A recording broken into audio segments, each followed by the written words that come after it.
जंगल में रह जयामो आदिवासी जंगल रखवाला रे।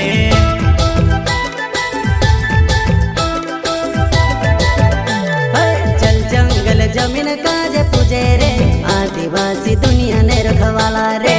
बाप देव खतरी काजे पूजे रे आदिवासी सबसे निराला रे।